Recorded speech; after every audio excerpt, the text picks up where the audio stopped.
Okay, so surrender part two, which will be not quite as formal as surrender part one, which was me writing and talking in more of an academic sense. And I'd like feedback on that. If it doesn't resonate with people and you'd rather me just talk, which sometimes tends to come better, that's absolutely no problem at all. But obviously part one was about surrender and the kind of serious reasons behind why we have to surrender for any program, regardless of what that kind of program and journey might actually be. In terms of my own story, I tried a detox program. I think it was 2010. It was in between my second and third year at university doing my law degree, where any structure that I had in my life had gone without university, and I was just doing cash in hand jobs at the time, and had problems with chronic pelvic pain, so I was addicted to pregabalin at the same time. I knew I needed help. I went to do a placement at Coventry University, was drinking round the clock because I couldn't cope with being around people unless I had drink inside me.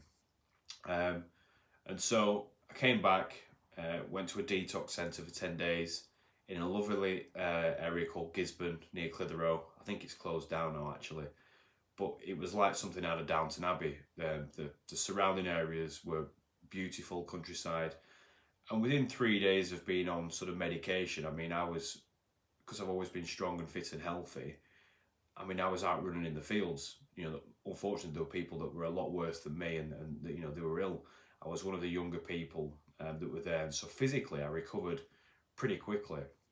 Although I do remember the consultant saying, if you do carry on drinking the amount that you're drinking, you will die. It's as simple as that.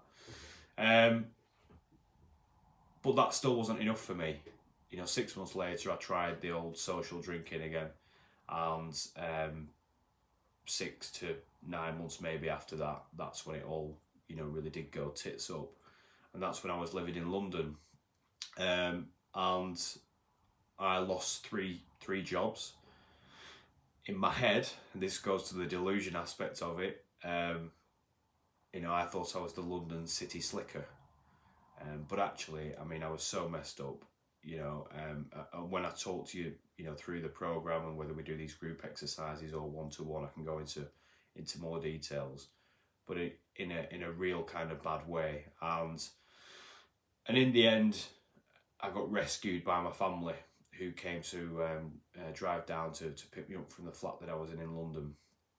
And if they'd not done that, I would have definitely ended up in hospital, seriously ill, if not worse, and maybe dead, because I'd been in similar situations before, and I'd just about managed to pull myself out of it, kind of sober up, even sometimes then go weeks without drinking, get mad into my fitness.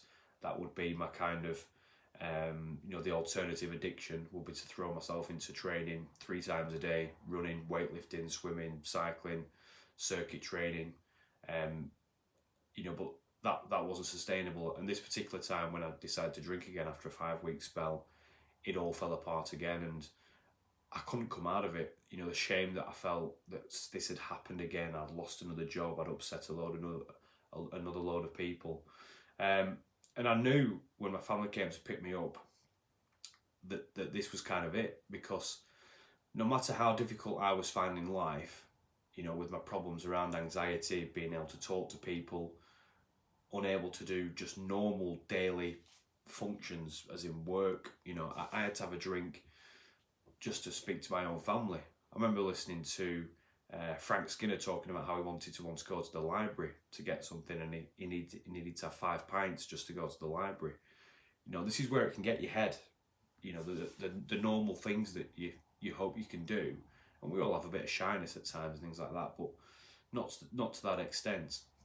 And so I remember weaning off alcohol for a few days at my dad's house, which was horrific. It was full of hallucinations, still felt very ill, struggling to walk, not slept properly for the 5 or 6 days that I was here, and at all.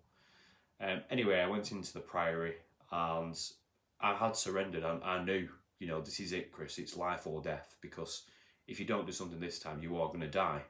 And what could be worse than dying? So this time, just, you know, shut up and listen and do what's asked. But, you know, I like to think that I left a lot of judgment and ego at the door, but there was still an element of me. You know, I was this guy that was getting just getting a first class law degree. I was bright.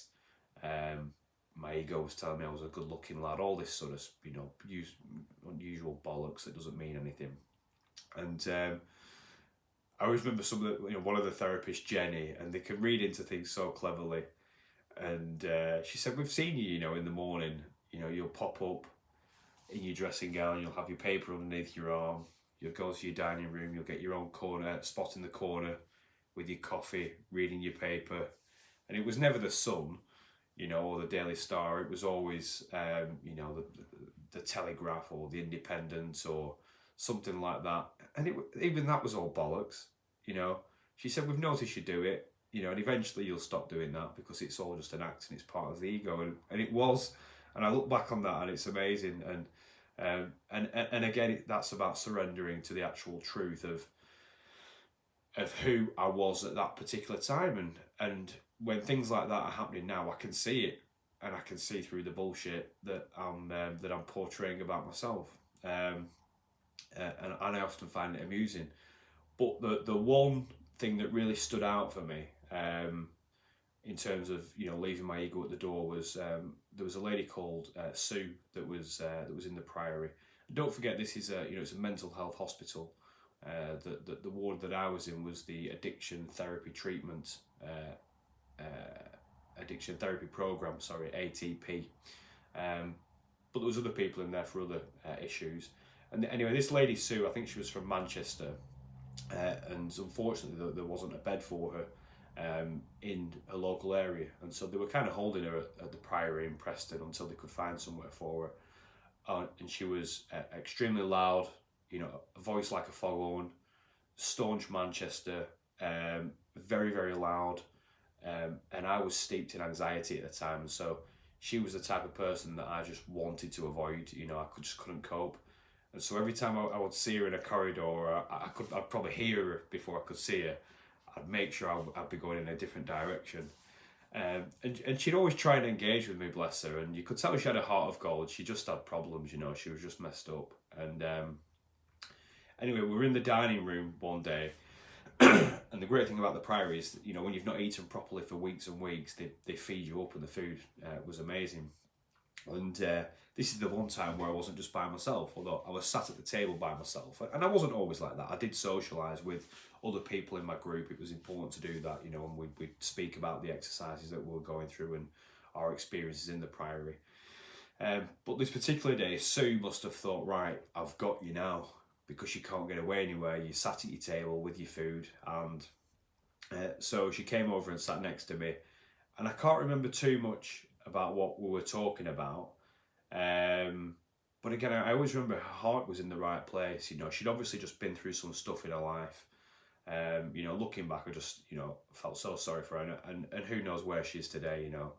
I just hope and pray that, you know, somewhere she's all right and that she's happy herself. But as we were talking, we always used to have smooth radio on in the background in the dining room, for obvious reasons, because it plays nice, you know, smooth soul type relaxing music. And Elton John came on, Your Song. And I always remember Sue, whatever she was talking about, just completely stopped and just started singing singing the song directly to me. And I've actually loaded it up here just for a minute, just to kind of remind myself of actually of what it was like. So hopefully this plays through.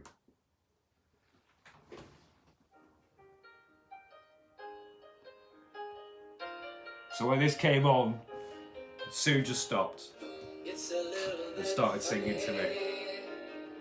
This feeling inside.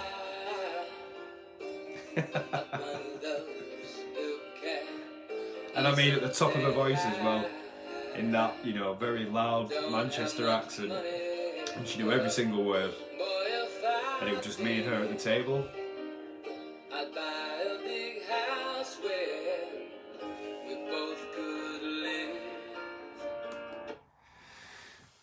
And that was a moment I remember thinking,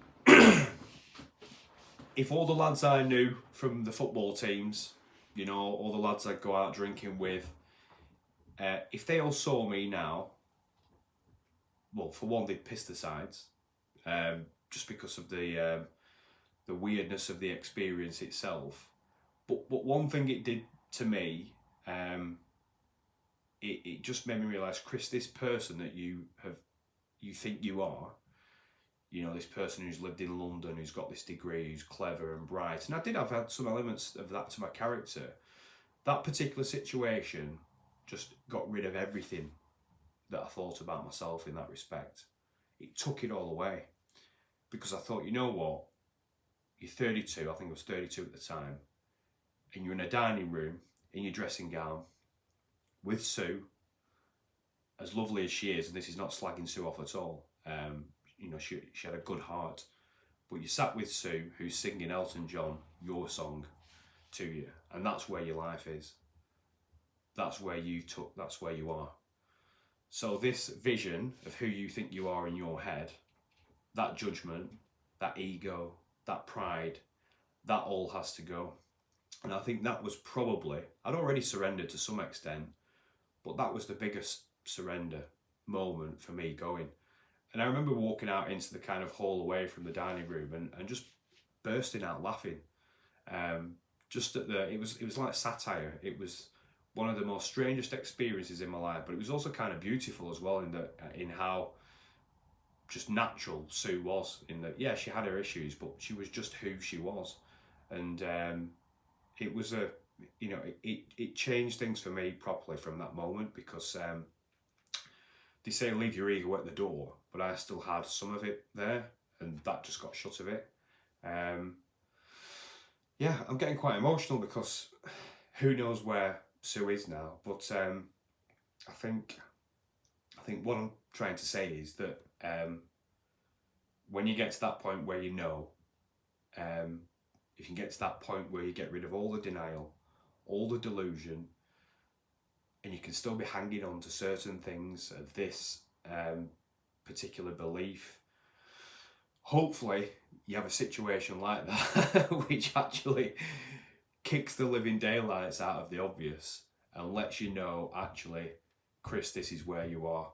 And part of me wishes that there was some sort of a video camera where we could look back on that situation, and that I still could come across Sue and let her know what kind of effect that had on me, because I was already listening and doing a lot of what was being asked of me and what I was being told, but I was still hanging on to some extent, and I probably did still hang on to some extent. But that moment, and I've written about that moment in a book that I'm writing, as a real pivotal moment in my life, of the realisation that you aren't this person that you think you are.